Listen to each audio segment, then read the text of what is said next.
vie cogne très dur, très fort. Donc, quelle est votre capacité à supporter les coups? Et moi, je me rappelle d'un monsieur qui m'a signifié que lorsque vous lancez un projet et qu'il savait que quelqu'un vous laisse en chemin, ne soyez pas fâché. Considérez que vous êtes monté dans un car avec quelqu'un qui a sa destination et que vous avez votre destination. Et moi, je prends l'exemple Abidjan, Korogo. Il y a des personnes qui vont descendre à Yamoussoukro. Il y a des personnes qui vont descendre à Bouaké. Il y a des personnes qui vont partir jusqu'à Korogo. Donc, si tu montes dans le car avec quelqu'un qui descend à Yamoussoukro et que tu dis non, pourquoi tu descends? On est monté dans le même car. On a dit que ça va à Korogo. Pourquoi tu descends? Non. Toi, tu pensais qu'il partait à Korogo avec toi. Mais le monsieur partait à Yamoussoukro. Donc, quand il arrive à son niveau de Yamoussoukro, il descend. Donc, quand vous avez un projet, que vous lancez un projet, quand les personnes arrivent à leur limite, les personnes vont vous laisser. Et un autre principe que ce monsieur m'a appris, c'est de ne jamais changer à cause de quelqu'un. Il y a des personnes qui vont dire non, lui il n'était pas mauvais. Hein. C'est depuis que sa femme l'a laissé là. Il n'était pas comme ça avec les femmes, mais depuis sa femme l'a trahi. Il ne considère plus les femmes. Il prend les femmes comme les objets. Il ne donne plus d'attention aux femmes. Non. Il m'a signifié que si tu es gentil, il faut l'être. Ce n'est pas parce que tu as aidé quelqu'un qui t'ont trahi que tu as décidé de ne plus aider des gens. Il y a des gens qui le font. Que non, moi j'ai aidé des gens ici, ils m'ont trahi, ils m'ont laissé tomber. Moi je dis, j'ai plus quelqu'un. Non. C'est comme si quelqu'un maintenant dit qui tu es. C'est comme si le toi que tu es aujourd'hui, c'est quelqu'un qui l'a façonné. Donc tu n'es pas le vrai toi. Tu as été dénaturalisé. Tu as perdu ta nature. Pour la simple raison que quelqu'un a eu à te faire quelque chose et tu as décidé de changer à cause de quelqu'un. Donc il ne faudrait pas changer parce que quelqu'un nous a poignardé dans le dos. Il ne faut pas changer ses bonnes habitudes parce que X ou Y a fait telle chose. Il faut être vous. Quel que soit le nombre de trahisons, quel que soit le nombre d'échecs, quel que soit le nombre d'abandons, vous devez rester vous-même. Parce que c'est le vrai vous. Le vous colérique, ce n'est pas vous. Le vous méchant, ce n'est pas vous. Le vous non charitable, ce n'est pas vous. C'est le vous que la société, la vie, les gens ont voulu construire, qui n'est pas votre personnalité. Donc vous ne devez jamais perdre votre nature pour être quelqu'un d'autre à cause de certaines circonstances de la vie. Voici pourquoi on dit que l'argent ne change pas les gens. L'argent révèle la vraie nature des gens. Il y a des gens qui sont foncièrement méchants, mais n'ont pas les moyens de financer leur méchanceté. Donc dès qu'ils commencent à avoir le budget nécessaire pour manifester leur méchanceté, ils le font.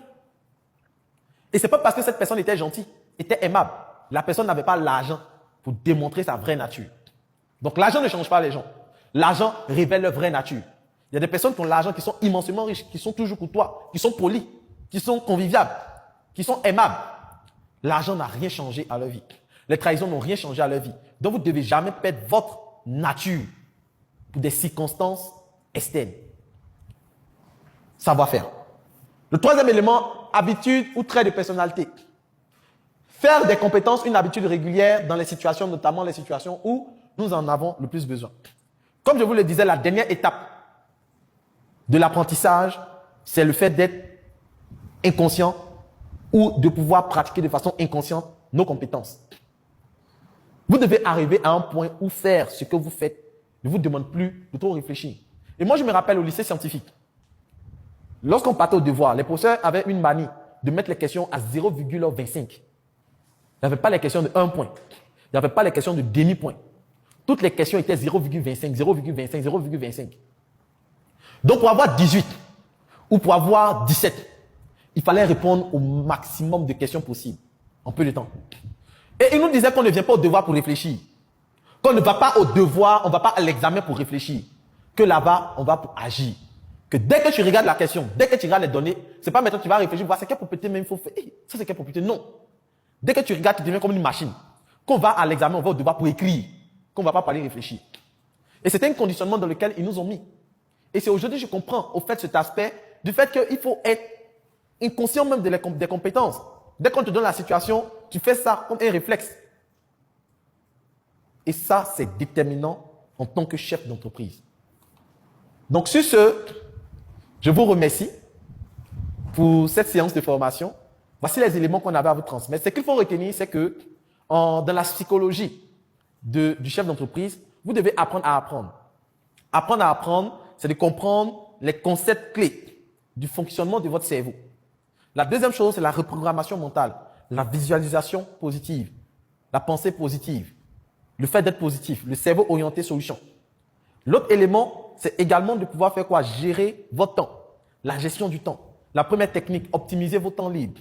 La deuxième technique, la stratégie des 2 minutes, la stratégie du time block, la stratégie de la discipline, la stratégie de la gestion des erreurs, la stratégie du fait de savoir dire non lorsqu'on ne veut pas.